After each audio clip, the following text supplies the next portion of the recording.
পাচ্ছেন সেই সকল কৃষক যারা প্রান্তিক পর্যায়ে নারীরা যারা পাচ্ছেন টাকা, নিশ্চয়ই তারা সিঙ্গাপুর বা বিভিন্ন দেশে টাকা পাচার করবে না। সেই টাকা সম্পূর্ণ প্রশ্ন করার জন্য জনাব আখতার হোসেন আহ্বান জানাচ্ছি।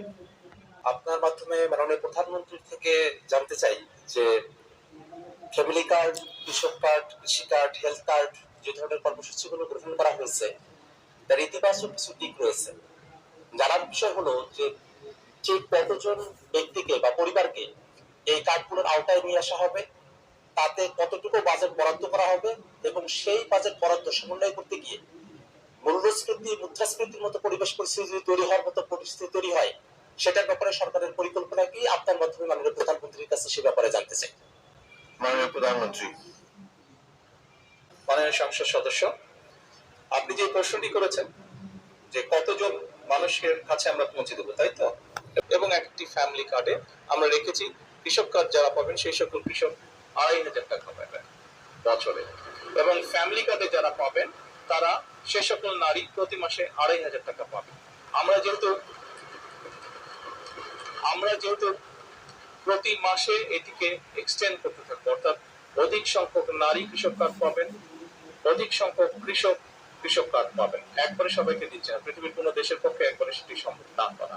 সেই জন্য প্রতি বছরই আমরা বাজেটের স্যাংশন বাড়বো, প্রতি বছরই বাজেটে আমরা টাকা এলোক করবো, এভাবে পর্যায়ক্রমিক ভাবে ধীরে ধীরে আমরা এগোবো। এবং আপনি যেটা বলেছেন মূল্যস্ফীতি হবে কিনা, আমরা যেহেতু টাকা ছাপিয়ে দিচ্ছি না, কাজে মূল্যস্ফীতি হবে না।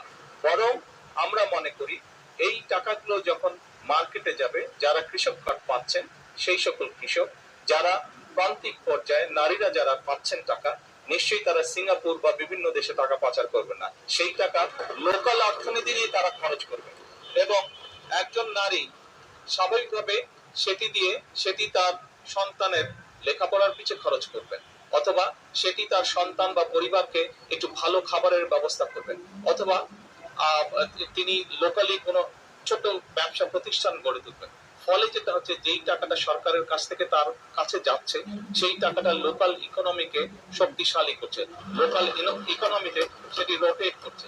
যেমন একজন নারী যখন সেই টাকাটি পাবেন, উনি যদি একটি মুদির দোকানে গিয়ে সদাই করেন, এরকম উনার আশেপাশে যারা সেটি পাবেন, আরো যে সকল পরিবার, আরো যে সকল নারী পাবেন, তারা সকলে যখন ওই মুদির দোকানে যাবেন, স্বাভাবিক সেই মুদির দোকানের সেল বাড়বে। সেই মুদির দোকানে যখন একজন কর্মচারী যদি এখন থেকে থাকে, 1 মাস পরে বা 2 মাস বা 3 মাস পরে সেই মুদির দোকান মালিক দেখবে যে আমার একজন কর্মচারী দিয়ে হচ্ছে না, তখন সে আরেকজন কর্মচারী নিয়োগ করবে। ফলে কি দাঁড়াচ্ছে? কর্মসংস্থান হচ্ছে, এবং সেই কর্মচারী 2 জন বেতন পাবে,